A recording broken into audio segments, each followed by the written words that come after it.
but that's okay. I think you said nice to meet you. I read your lips. Nice to meet you too. Okay, so we'll go ahead and get started. The first thing on the agenda is always just to approve the minutes from last month. So we have the meeting minutes on January 2nd. Just for clarity, the only voting members of tonight are going to be me and Eric. So any questions about the minutes, Eric? No, I didn't have any. Okay, great. Then if you are ready to make a motion, go for it. Yeah, motion to approve the minutes. Okay, I second, and all in favor of approving the Finance Committee meeting minutes from January 16th, please say aye. Aye. Aye. They are approved unanimously. All right, well, good. Jump into our regular, so just like an overview of tonight's meeting, we will discuss the finances, monthly finances as normal. We won't quite have a 5-year projection ready for tonight. However, we will talk about the remainder of the school year and some of the enrollment and budget projections that we're making. And then we will spend hopefully a couple minutes, Matt, just talking about the auditor presentation that will be at the board, just, and anything we need to know for that or prepare for that. But I know the auditor will hold most of those cards. So yeah, that is the overview of the agenda tonight. Oh, Eric, you're not on mute, just an FYI. Oh, I know. Sorry. Oh, okay. I didn't know if you were saying something. Okay, so Matt, I'll toss it over to you to go over the January financials. Yep.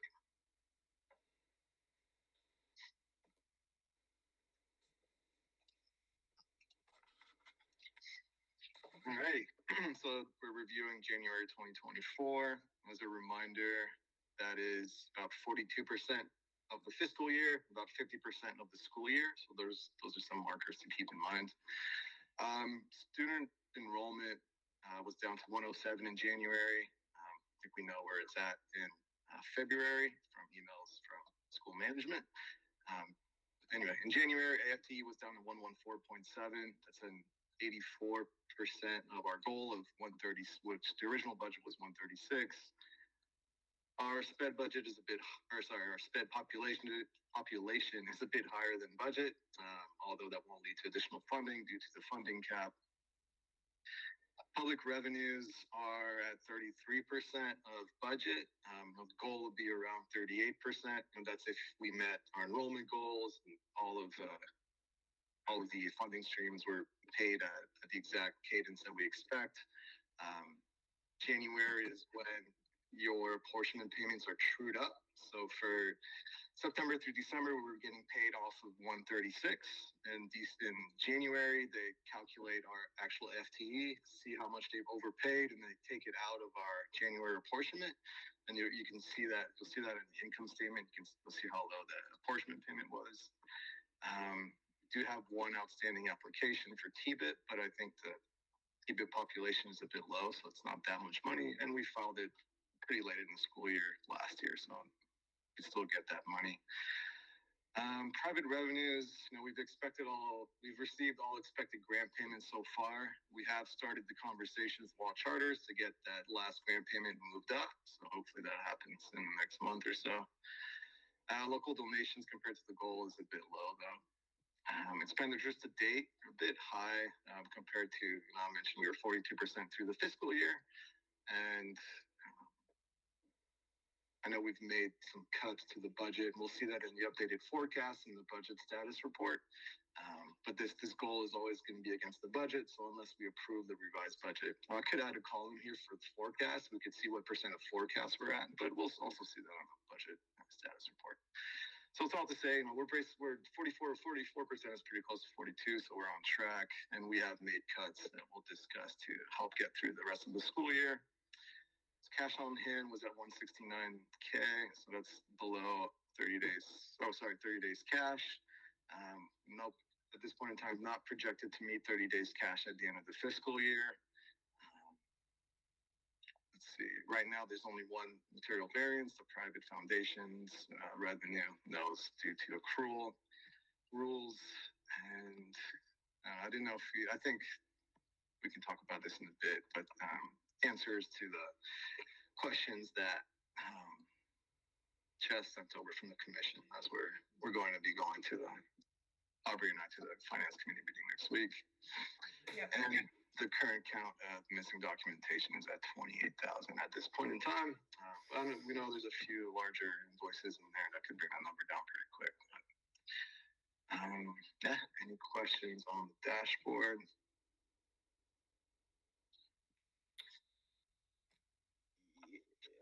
I do. Sorry.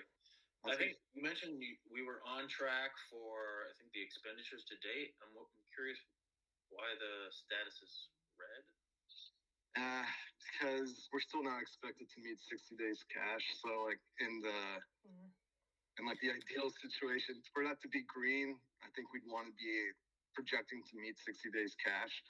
So in the big picture of things, it's probably still too many expenses. Like if you're looking at it strictly financially, so just from our like unbiased, strictly financial outlook, school has too many expenses at this point in time.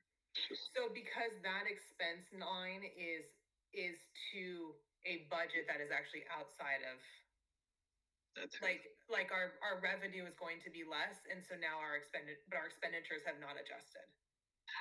We have adjusted them. Yeah. I mean, like, but in terms of like this number that you're showing, like why it's yellow is because like, does that make? I'm not making. Yeah, it's red. The easiest way to put it is because we're still not projected to meet 30 days cash. So I can't make it green. It would just be bad, like on me to make it green or yellow. Are you talking on the cash on hand, or I think those. Yeah, expenditures to date. Yeah, so cuts maybe will help. Sure.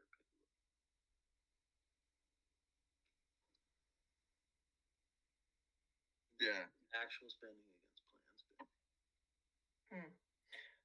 So really, I feel like our expenditure percentage needs, like, we can't spend the whole percentage of our budget, right? Like we can't spend 100% because we don't have 100% of our budget anymore in terms of revenue. Yeah, exactly. Yeah, that's why we made cuts. Mm-hmm. Yeah, so it's kind of, I mean, I see what you're saying. I get it. In terms of that metric itself, we are tracking, so why am I making it red? I get it. I understand. I think it's more about like alerting the board, like, hey, things are bad, like red, please. Yeah. Well, and I think like that another way to think of it is that metric with the commission is that their ideal is to have 60 days cash on hand at our target point in the school year. And if we're not at that, then we have to acknowledge that we're not meeting that metric, and it should be like identifying to the finance committee and the board that, okay, what are we doing to meet this? Have we talked to the commission? Is all of that being taken care of? So it could be yellow. I could see an argument for yellow, but I wouldn't make it green. Yeah. Is there a way, something I was wondering about, I think in terms of like this 30-day cash on hand is like a really critical component, right, of meeting our financial framework. I'm wondering about that data point. Instead of being cash or both, can it be how many days cash on hand we have? Sure, yeah, I can do that. Some update to cash. I have a question though. Are you talking about what we're projected to have in August based on the budget? Because I think that needs to be somewhere, because that's where we're working towards, and we need to identify early if we're not expected to meet that target. Right. So I don't know if it's in the notes column. It just says like where it says like the word projection, like if that is projection is this blank many days, or if it's like under current, how many days current, or maybe it's both. I don't know how easy it is to calculate that number, Matt, but yeah, that's pretty easy. That's a good call. Thank you. Good questions. Anything else? Dive in. All right, let's see. Part of the P&L. So on the revenue side, you can see there's that federal apportionment. It's pretty small last month. We did make federal claims to try to buffer that, so that helped. The 73K of private funding is reimbursement for construction, so that's good. Matt, I'm so sorry. Can you blow it up a little bit? Oh yeah. Thank you. Yeah. On the expense side, teachers are up. When a teacher leaves, they have a lot of earnings banked to get paid in July and August when they're not working. So if a teacher quits during the school year, they get paid those savings right away. So we had a teacher leave, so he got paid his the amount of money he had saved. So backing up to the general apportionment really quick, Matt, do we expect payments to go back up? Was this just a low month? Or will it forever be at $11,000? Yeah, this is because of the true up. So they minus the amount that they overpaid us from September through December. So it's a 1 month thing. Unless this was zero, then it would have to be 2 months, I guess. But so next month will be back to normal. And do we know what our normal is going to be? I do in the budget. I'd have to open it. Okay. But that our new quote unquote normal is going to be based off our current enrollment or what number? Current enrollment. Okay. Let's see. Moving on the expense side of things. I think it stood out too much there. After school, I'm not sure if that contract is ended. I know that's one of the cuts we did for the enrollment loss. It could just be we haven't gotten any invoice yet.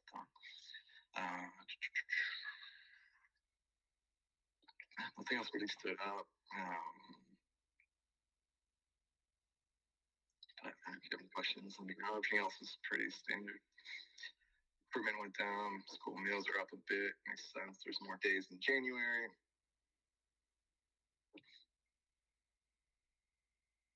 Let me know if you have any questions on any of those lines. If not, I'll keep moving. All right, I've got the balance sheet. Talked about cash already.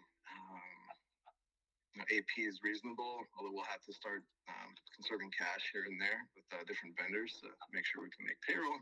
But if we get that $50K from Wall Charters, that'll go a long way.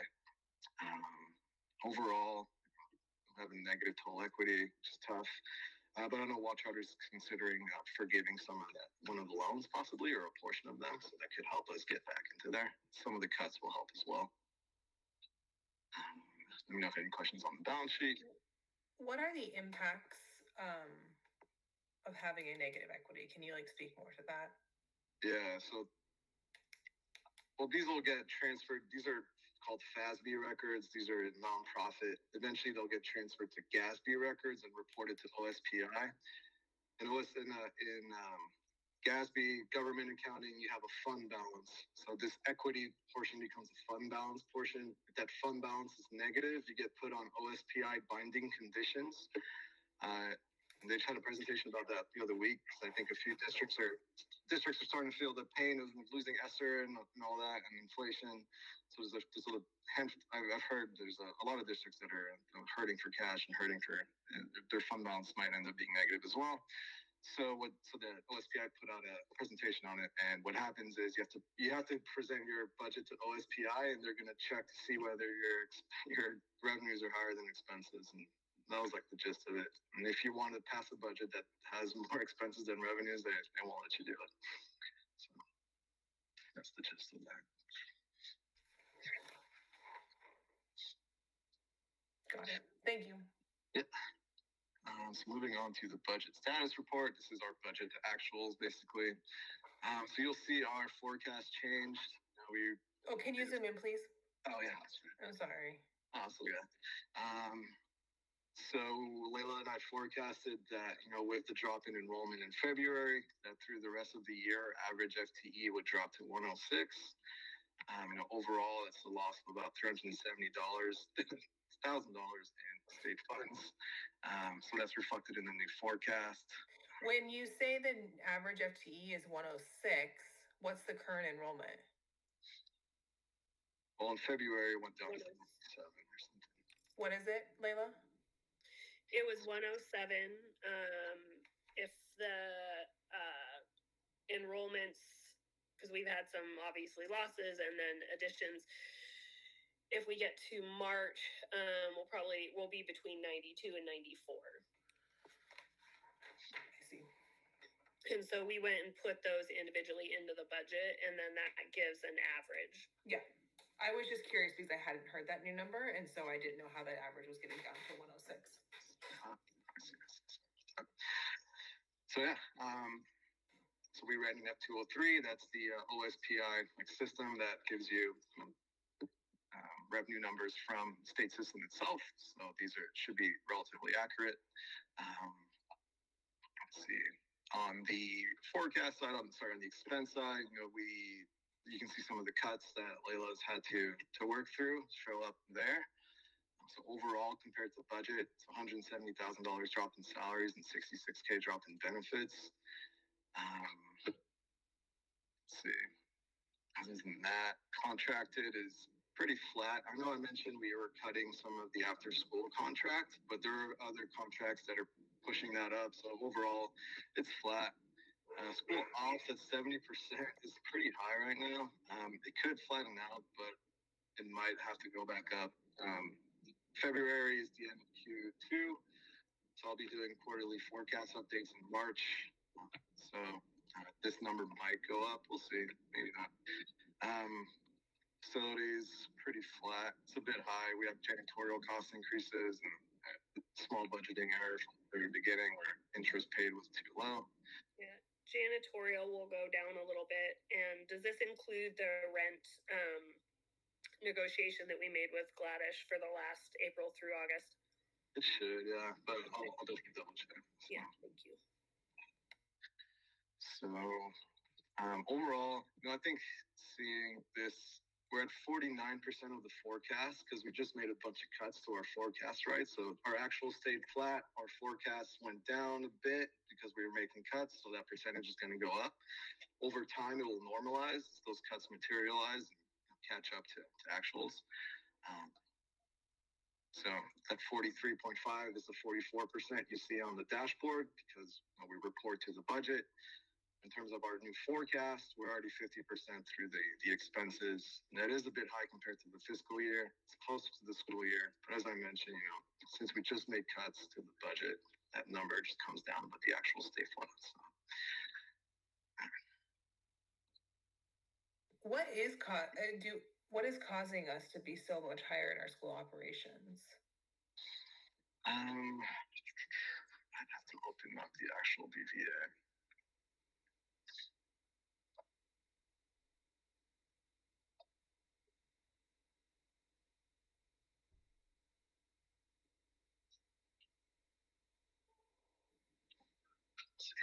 Do you want me to share the BVA? I mean, or like, are there specific categories that are causing it, or things like that? It just feels like that's not a small amount of money. That if it continues at this rate, we would be way over. So we've got classroom supply. Oh shoot, sorry.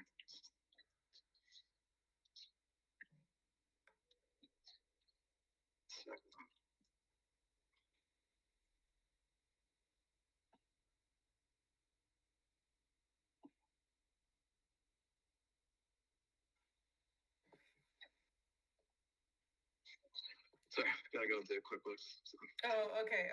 We can come back to it too if you need it to load. Or maybe something we can follow up about, but it just seems like that could be pretty material if it continues at this rate. That's fair. Yeah, I mean, I will say up front, like furniture is in there, classroom supplies. So if those can be big things that get purchased up front, etc. Tech hardware, things like that. So. Yeah, I was going to ask if it was high because all those purchases for this year are done, but we're not obviously all the way through the school year. Okay. But we can update it, and then if we can't figure it out at this meeting, I'll make sure to have the update at the board meeting. Yeah, I can send a follow-up email just to remind you, Matt. Not a problem. Thank you. Okay. Go on the statement of cash flows. So we had a net minus $77,000 January in terms of cash. The gist of that was from our net revenue. That's from our statement of activities. So the lower portion of the month was painful to cash. let me know if you have any questions on that. But next are the payroll and AP certs. Payroll's standard AP 188. It's pretty high. Non-AP cash 1,500. Very low. Here's our auditing officer statement. Payroll summary. As always, if you have questions on any of those lines now or later, feel free to ask now or by email. Same for the AP checks. If there's something here that you have a question on now or later, feel free to ask. This is the construction cost that we got the grant for, so that was grant funded.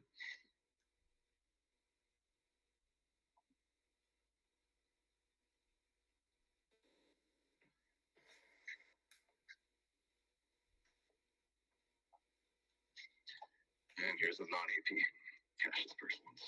So these are like automatic payments that don't go through AP. That's okay, it happens.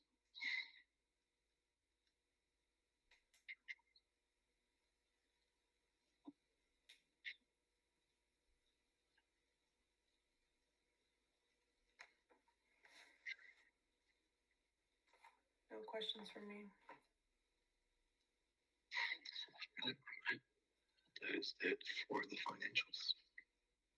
Okay. Anything from you, Eric? No, I was wondering about that 57,000 on the last slide, but you said it was grant funded, so that's good. Yeah, no more questions from me.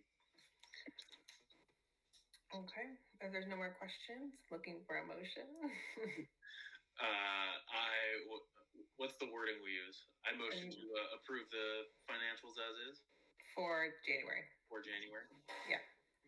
I second. All in favor of approving the January financials, say aye. Aye. Okay. Thank you for approving. We will present these to the board, but along with the revised budget scenarios and information that we're gonna follow up on next as well. Is this something, the budget revision, something I have a question about, is this something that has to be board voted on or approved? I thought it was only if we are over our budget. Yeah, board revision. I mean, the board can choose to approve budget revision anytime, if that's what they're comfortable with. We're also working off of the forecast. So in terms of we can use that as our budget and whatnot, as our live budget file. In terms of OSPI requirements, you're correct. The only time OSPI wants you to submit a budget revision is when you're about to spend more than what you were originally approved for. So we were approved for 2.8. So if we thought we'd go over that, OSPI would require one. And if the board wants to pass a revised budget for the lower enrollment, totally understand, and we can get that done.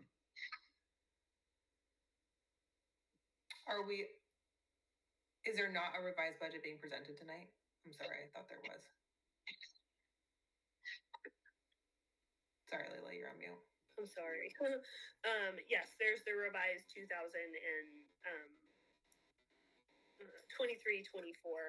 budget to be able to show where we're at for this school year. And then is that something that we are going to vote on as a board?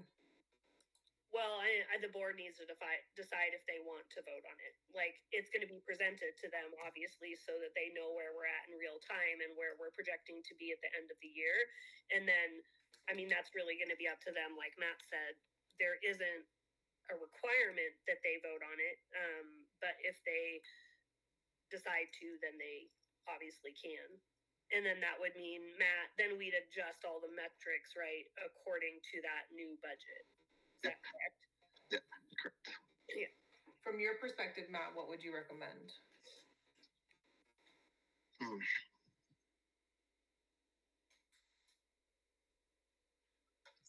I can see the point. I can see the helpful, the point in that. I could also just add a column for forecast, and that would be kind of the same thing as in the dashboard. If you want to track to the forecast, which we're already doing the budget status report. I think you don't have to. Yeah, I'm actually leaning towards yes voting. I don't know, Dory, if you wanted to weigh in here at all, but voting just I just think it might be like clearer for the board about like understanding where we're at and understanding that metric. But Dory, I didn't mean to cut you off. Sorry. Oh, yeah, I would agree. I think we should vote. Okay. That's fair. Yeah, and that's when at the board meeting, when this is presented, all the board members will need to decide how they want to move forward with it. But I can look into that if there's any other like pros and cons of Yeah. doing it versus not doing it.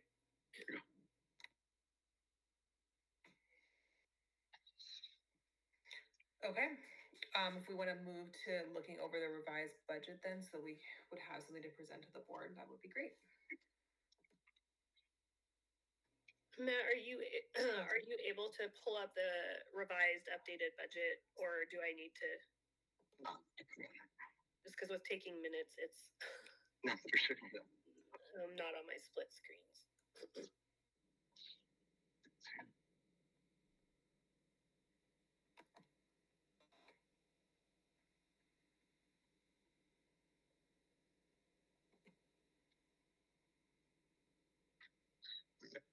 Sure.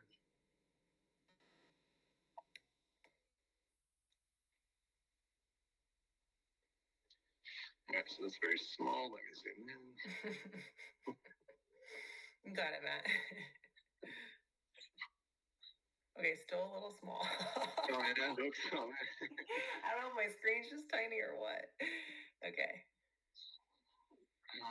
Where do you want to start? Okay, well, the first thing that I noticed when I saw this also, sorry, that wasn't a question, was just total enrollment says 113. So that's why when you said the other number, that 92, 94, that was really concerning. Like that was surprising to me. And so I'm not sure if that is accurate, if that's what we built off of, or that was just a typo. This was enrollment in January because I just haven't updated for February. Let's see, it might be here. Oh, it's not here. Oh, it's tiny. Do you want to know what enrollment was by grade, or you're just saying? What she's asking is it has been figured into the budget projection because we have a table that is probably going to look really tiny, where each month we put what the enrollment is from the P223 in that section, so that we know exactly what the average enrollment is coming out to be. Yeah, so this is so that was like the budget file for 23-24 only. So what Layla's talking about is right here, if you want to see it.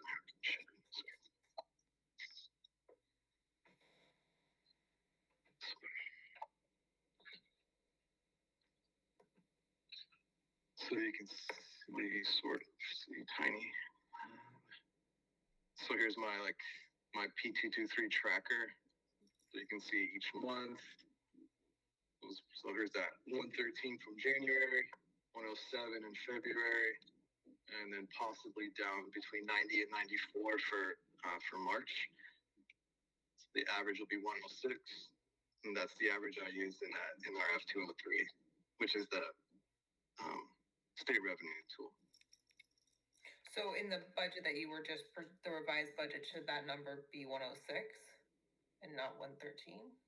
That we build the budget around? That's fair. I guess because what's it called? The revenue reflects that. That's fair. To put the average in.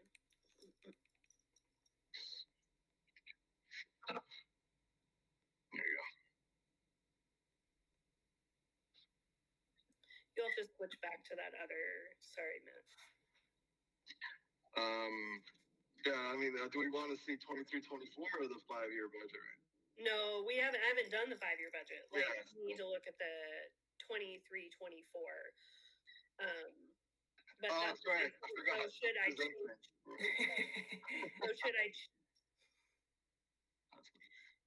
Should we change that number in the 2023-24 to 106 to reflect the new average? I didn't. I forgot I hadn't switched screens yet. I'm sorry. I was doing that live. So there you go. That 106.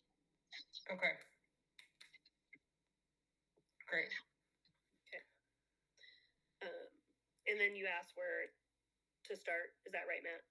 Yeah, I mean, I could give a high We're gonna level, start at, or if you want to start, go ahead. I was gonna work it backwards from,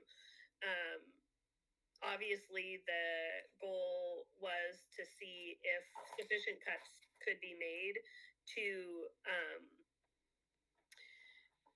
get close to or exceed 30 days cash. Obviously, the cash covenant says that we need to be, the preferred as being obviously at 60, like that's what the metric is based off of. But there is a provision that the commission has written that if you can meet, between 30 and 60 days cash and show a growing viable budget, then that's an achievable goal. And it's not or feasible. And it's not achievable to make enough cuts to get to 60 days cash and be operational. So my goal was to go to 30 days cash, which I've gotten us to 29 days cash, but we also have some other contingencies that we're working on. To be able to get to 29 days cash, I did have to make cuts. And that did include downsizing staffing between now and August. And other, small cuts that ended up being relatively neutral were the changes to the YMCA programming enrichment. And then we've also been able to negotiate with Gladish to keep rent, essentially not have a rent increase in April, which was what was supposed to happen.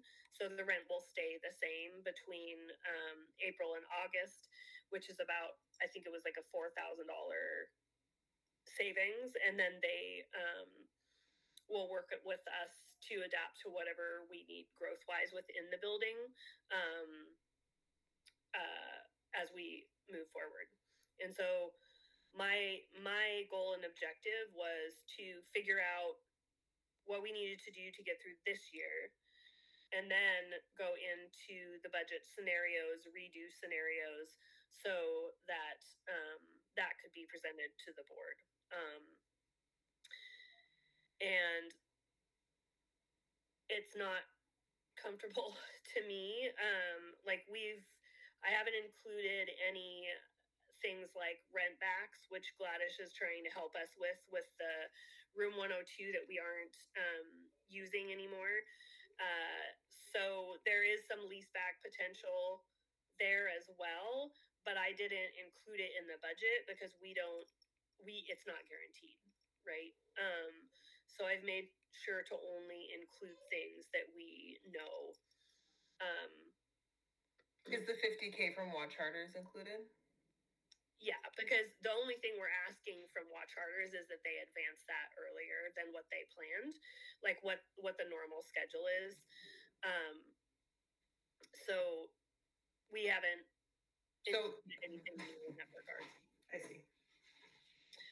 What we are looking at scenario-wise, because we, as essentially a contingency or buffer, is that a staff member had asked us, if X number of staff agreed to take a 2% pay cut from now until August. What would that look like? How much would that be? And then I started diving into questions around, let's say we can meet 30 days cash without that contingency. Is there a way for those staff who did that to recoup their amount that they were willing to take a cut for? And so those are the questions that we're asking right now and getting into and looking at private funding reserves to see if that's feasible, if the SAO were to say that wasn't an option to do, at least with the public funding.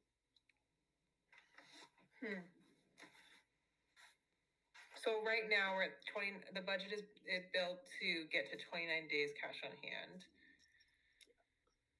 And the only option to get to 30 days cash on hand that you have presented so far, the two options are like rent back from Gladish or staff taking pay cut. Are those the only two options to get to 30 days? Oh, well, that will have a bigger effect than this. It would have more of effect than it would get us a little past 20 or a little past 30 days cash.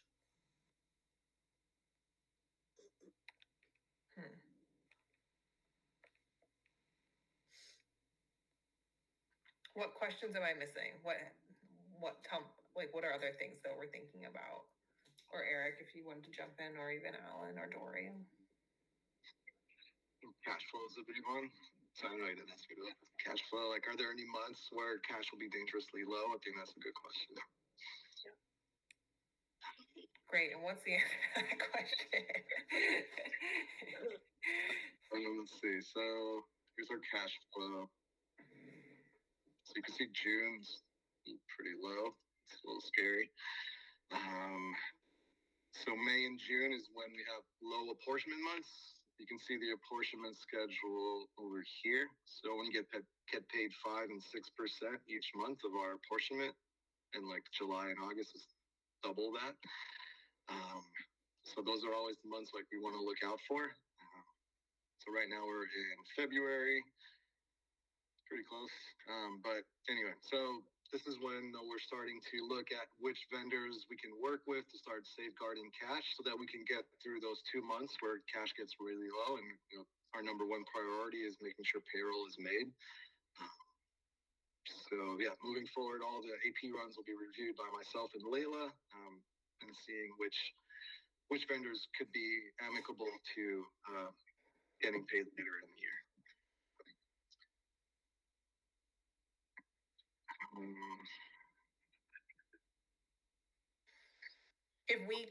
Is that 33 after payroll? That 33,000 after payroll, or we wouldn't be able to make payroll that month?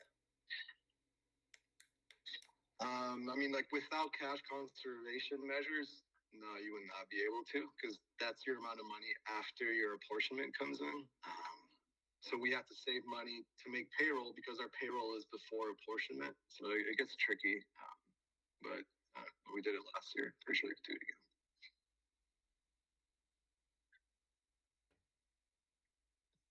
When would we know whether or not we could make payroll?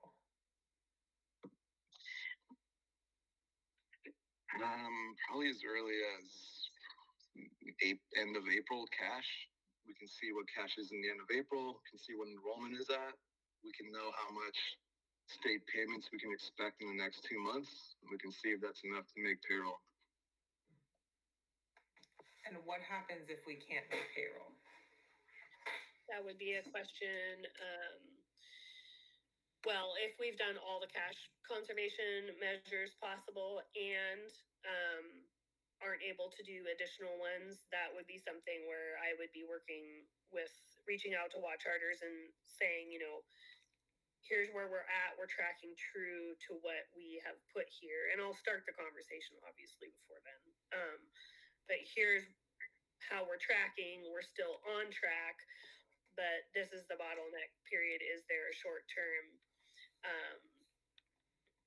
loan that we can take and pay back in, August or July? So obviously we're not going to wait until that month to ask that question. That'll be more like feeling it out now to see if that, having a contingency essentially. You mentioned you guys were tight last year too. What were some of the strategies you guys employed last year? Are we also thinking to do that again this year? Yeah. So there's vendors that have larger invoices each month. If they can, like I know JGP was one of them. We didn't get paid for 3 months at a time. So is effectively like a small loan to some degree. But in any case, there's vendors who are hurting for cash that can understand the situation PCM is in and just say, yeah, it's okay, you can pay us in July or August, when your state payments come back up. So that's it's probably the biggest one. Then reaching out to wall charters to get that grant payment early is a big one. Reaching out to wall charters for a loan, and then you're saying just try to negotiate with vendors to delay payments. Yeah, that's our big lever for sure. Do you think that'll get us over the hump? Yeah, there's some big dollar amounts we can hold back. I know it's tough, but it's doable. Hmm. And I wonder what's over that hump. Have you Alan, we can just barely hear you. Yeah, Is there any way you could just very speak low. up a little bit? Oh, sorry. What's over that hump? Like, has modeling begun for the 24-25 school year yet? Good question. Has modeling begun for the 24-25 school year? Right. So if we're able to defer expenditures, of course, that means we have to repay them in the 24-25 school year early on, I assume. It's a good question. I know things are still up in the air for. Oh, Layla, you're muted. Oh, sorry. Can you guys repeat the question, because I can't hear anything. I hear a low level voice but not enough to know what is being said. Okay, sorry. Is this better? It's not better. Maybe it's like, I'm not sure, Alan. But I heard it. It was, the question was what, oh my gosh, I just blanked it. Have projections started being made for the 24-25 school year, because if we, defer these things, they're just going to pile, like, it's not like gone. They just are piling up for the future. Yes. So as far as for the projected scenarios, those are next school year and multiple school years after. Those projections are being processed. I had hoped to have them for this meeting, but I also don't want to make a mistake. And there's a lot of reworking of projected enrollment that I have to do, and I've gotten through that. And so I need to work with Matt to be able to put those in. Tomorrow I have one more run through and double check to do to make sure that everything is correct to be able to do those scenarios. But I get what you're saying. Like, one step is to figure out how we get through this school year, but really to make informed decisions, we need to make sure that we know what the up and coming school years look like. And going back to finishing out this school year, do you already have an idea, Leila, of families who have already said they're withdrawing their kids at the end of the school year? Do you have an idea of that for the projections? So we haven't done intent to returns yet. Those will be in March. When do offers go out for next school year? Not intent to returns, but for new students? What do you mean? For potential incoming families, when do their offers go out? Oh, offers for seats. After the oh my goodness, the open public lottery, which is, we moved that, and I want to say that it is middle of March. So then offers of seats, and we have to do, that's why the intent to returns go out in March. They have to go out before that so that we know what our seat capacity actually is, and if we have to run an open public lottery, an actual lottery for any of the classrooms. So the budget scenarios will be, and that's, I guess I can maybe put that on the agenda right now, Aubrey. What I had emailed about earlier in the day is, since the budget scenarios are not done to dive into, I'll be presenting them as informational and proposal wise at the board meeting that everybody will be seeing together for the first time. But then if the finance committee is able to set up another meeting prior to the working meeting for the board, where the board could vote on what scenario direction they want to head in, then that would make that decision achievable at that working meeting, and it would give people 2 meetings to be able to dive into the budget scenarios. Okay. Are the, Go ahead.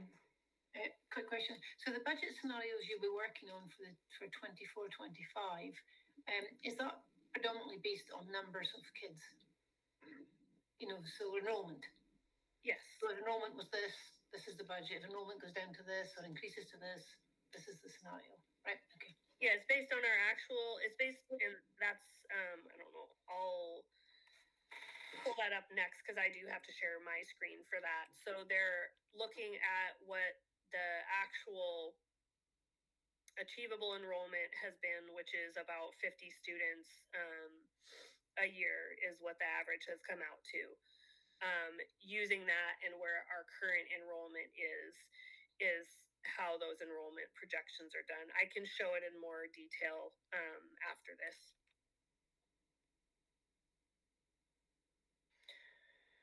I have a lot of questions on like enrollment and like where we're at with like applications and things like that, but I think I'll hold them for right this second. Until we start diving into the 5-year budget. But in terms of the revised budget for the 23-24 school year, for me, I really need to see this get to like 30 days cash on hand. And I don't like Matt and I are meeting with the commission next week, and I think that we need to bring them a budget that meets 30 days cash on hand. I don't know, Matt, do you see it differently? Oh man. I mean, ideally, yes, totally. I get that for sure. I think there's always like the fiscal reality and the reality on the ground. Dude, there's not much left to cut, unless staffing is still on the table. And if there's other staff that is expendable, I guess is the word. Other than that, I think this budget's been scraped a few times already in terms of like supplies and materials and contractors. My only question, I need to actually go back and double check one thing because that brings up a question as to whether we put any spending for next year on materials and supplies into anything this summer. Because if we did, that needs to be taken out because growth wise, we won't really grow much. And so I'm wondering, I need to just go back and triple check that has been taken out because that will make a big difference too. So we can go in and double check that, Aubrey. Okay. When do you think you'll have an update on the Gladys rent back?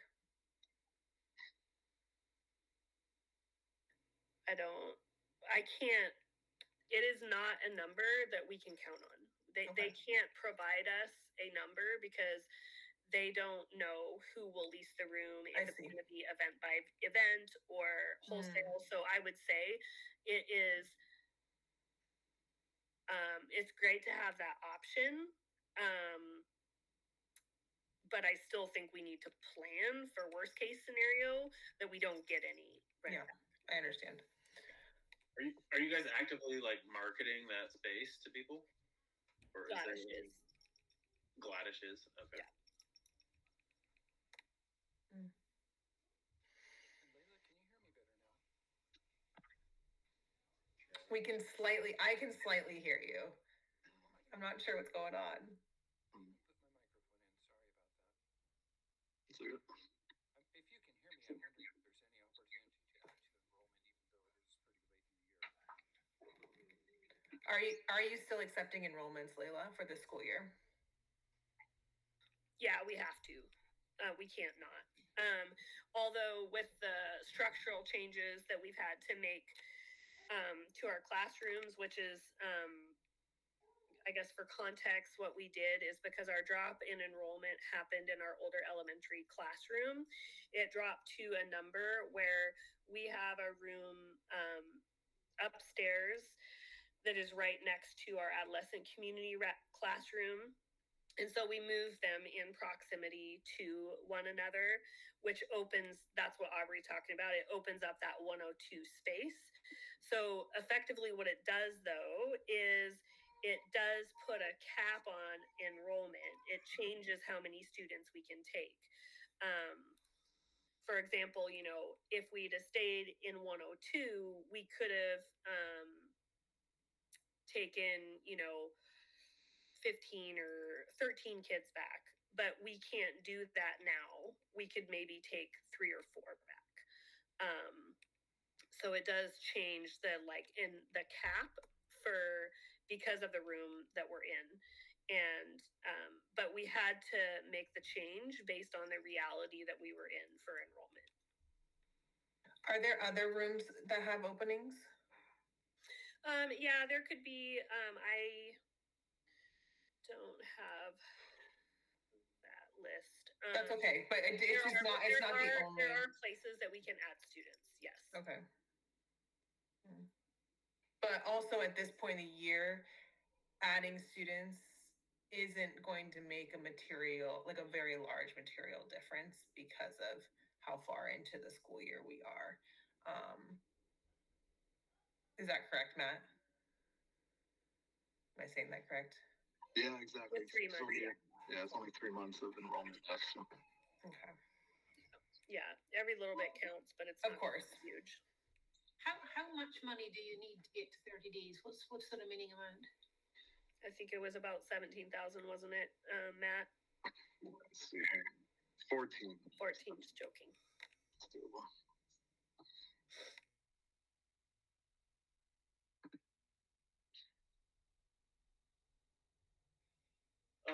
I seem to remember, didn't you say you had a line of credit opened?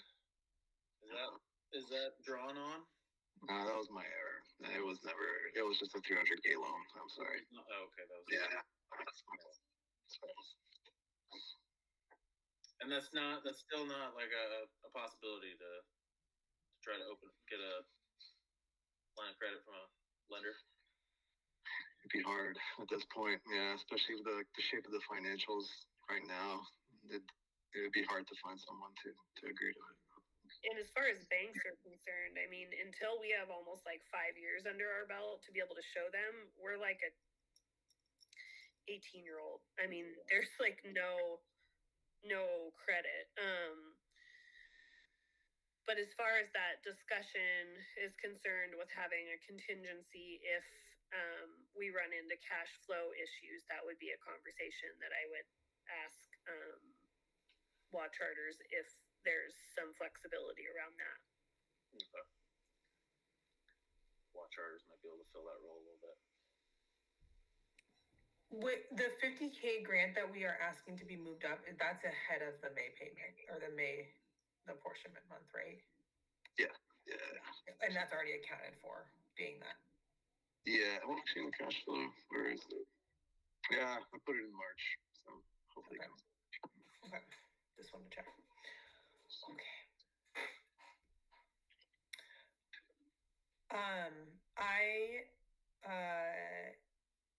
We wanted to vote on this because we want to take it to the board, correct, and have the board vote on it. Just wanted to confirm. That's what we.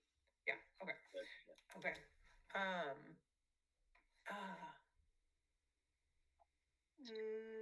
Are you ready to vote, Eric, or do you have more questions, or do you want to? Is there something else you want to see? I mean, what are the main areas that you guys have been scraping?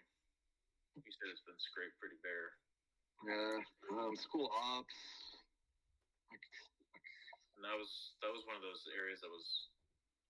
Yeah, it was getting hot. Yeah, true. Like what goes into school ops? So this bucket here starts here. We got board expenses, 10K. Okay. It's already been purchased. Classroom supplies, there is some budget left. Let me see. Here's classroom supplies. There is still $6,000 of budget space there. So if we don't buy any more classroom supplies, there's 6K right there. Oh, okay. We don't have anything else to buy, so What's the inventory? Yeah, okay, so 6,000 out of 14 right there. Yeah, there you And go. classroom supplies might be somewhere you could like do like an Amazon wish list for things like Yep. pencils, expo markers, like those kind of basic things. I know that my school's had a lot of success with an Amazon wish list. Oh, that's pretty tiny. Equipment, software. It's pretty tiny. Let's see where we're at. Yeah, no, that one shouldn't come down. What about office common, kitchen? Office Anything is scrape out? that one's already a budget right now, but it's because it's where things go without documentation, so it could go down over time. School meals. I mean, yeah, if there are more cuts to be made to the school meal program, that would be something to do. I know we have to have a food service manager. Like I can't cut anymore. Yeah, I've already cut that. Or the supplies. I mean, like the month. I guess with with the enrollment drop, I guess that number wouldn't have really drop over time. So that's a good point. Oh, there's field trips. We haven't spent any yet. But I mean, cutting out field trips, it's not something that feels good. Sorry, I gotta look at it. So we can do what's it called? Donors choose for that. I mean, we have done field trips, but we've been able to do trades with other schools for supplies. So the only thing that's gone into it has been like fuel and the bus driver's time, right? Which goes into another category. It doesn't really go under field trip. And we have all of the supplies for the outdoor science school from last year that we can use. So I would say that anything that we need for that field trip, we can get through donors choose or working with community partners. So that could be probably cut down to like 1,500 just to make sure that if there's other supplies that need to be replaced or something, we have something. Cool. So then you're not like 2K short, I think, at that point. Can you say it again, Dory? I cut you off. I'm sorry. You're only 2K, about 1 to 2K short of that 14,000 at this point. Yeah. There you go. All right. And then do you think anything in office expense, like flat amounts for pens and hole punchers, like? We've already did office expense though, so we can't drop the category lower. Yeah, we already Say it again. What about the printer rental costs? Can you just buy like a $600 HP printer, a laser printer, and use that, or do you have so much usage of the printer you couldn't do that? We can't. We have way too much use of the printer, and we can't break that contract. We're already in the contract. You already leased into it. And that's an essential item. I'd say that the other area that I need to look at that might bring it down more is if any of the projected expenses for what we thought that our growth was going to be for next school year. So the materials and furnishings, technology stuff around that, if any of that didn't get scrubbed from the like June, July, August section of it. And because we do usually end up like spending CSP and stuff early. But we're not really going to have that because at least from my projections, we're really not going to grow beyond the classrooms that we already have. Okay. The other thing that I'm curious how much we've already spent of is where the heck did it just go? Staff development, and there was like a $6,000 travel. Yeah, that's fine. No, there you go. That's true. See, staff. I was gonna say staff development's already at 7,500. That's pretty good, but could bring it down to that. And it will be that number. We can't lower that because we had to contract with TMC to add the restraint and isolation training refresh for the two new staff members. So we can't drop that. So that cost is still coming in. That hasn't happened. Yeah, I think we just got the invoice. It's going to go in the next day. Got it. All right, travel. We are currently at 2,200, so yeah, that could come down. And what's the travel, like, what are we paying for staff travel? Travel. That was going to be like, words are not my friend. Meeting, going to the annual meeting, and then we'd also budgeted in staff travel because we were having to find Montessori certified staff. We were having to recruit and bring them in from outside of the state. So we had budgeted some travel for that. So that can go down. I was gonna say, are you guys doing that anymore?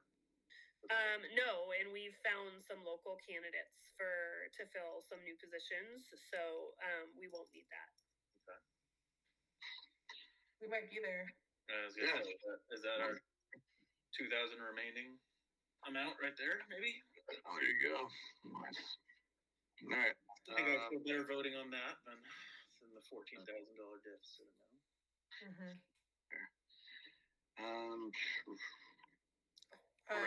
So I think I'll propose the motion, Eric, just for like language clarity. But I motion to approve the revised budget with the contingency made that would get us to 30 days with not the contingencies, with the adjustments made in operations to get us to 30 days cash on hand projected. I'll second that. Me. Aye. All in favor, say aye. Aye. Aye. Okay. Oh, thank you. That was like, okay. Cool. I'm excited to be able to say that we're at 30 days cash on hand projected. It's easier on here. Yeah. Yeah. So thank you for working on that really hard, Layla and Matt, to even get it down to where it was. But I appreciate the final push here just now. Going back to the agenda and recognizing where we're at on time, we have 8 more minutes left in our planned time. The last thing in our agenda to connect about was the auditor presentation happening at the board meeting on the 26th. Matt, was there anything I should like be aware of or need to know to introduce him? Because I don't think you're going to be there, correct? No, I mean I can go if you prefer, but especially if we're doing a budget. But yeah, in terms of, I just spoke with Pinnacles today, and they said the presentation was great. They go through the audit page by page, and they'll say, this report, don't pay too much attention to it. This one is cash basis, so it's a little weird. So good reviews about the presentation, introducing them. I can send you their names if you want ahead of time, so just so you have it. Yeah. And this is the can you tell me which audit this is? Because there's 2. Which one is CPA? This is the CPA financial audit.